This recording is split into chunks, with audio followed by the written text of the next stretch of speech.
እኔ ሱሰኛ ሰው ቢገልም አይደንቀኝም። እኔ እንዴ አይደንቀኝም። ቢዋሽም አይደንቀኝም። ቢሰርቅም አይደንቀኝም።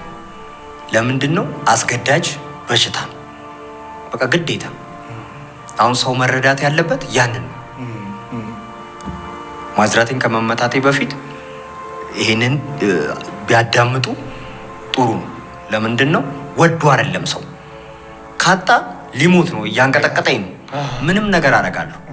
ከዛ ግን ደግሞ ከወሰርኩ በኋላ ከተረጋጋው በኋላ ደግሞ አይምሮዬ ደግሞ ሰላም አይሆንም። ምክንያቱም ሰው አስለቅሼ ምናምን ያገኘሁት ሊሆን ይችላል። እኔ የመግደል ላይ መውጋት ላይ አልደረስኩም። ማለት የሚያደርሰኝ ደረጃ ነበረ፣ ግን እግዚአብሔር እየጠበቀኝ እዛ ውስጥ አልገባሁም። ግን መዋሸት ሊኖር ይችላል። የሰው ዕቃ ተበድሬ አለመመለስ ሊሆን ይችላል። ብዙ እዳ አለብኝ ብዙ ቦታ የነበረው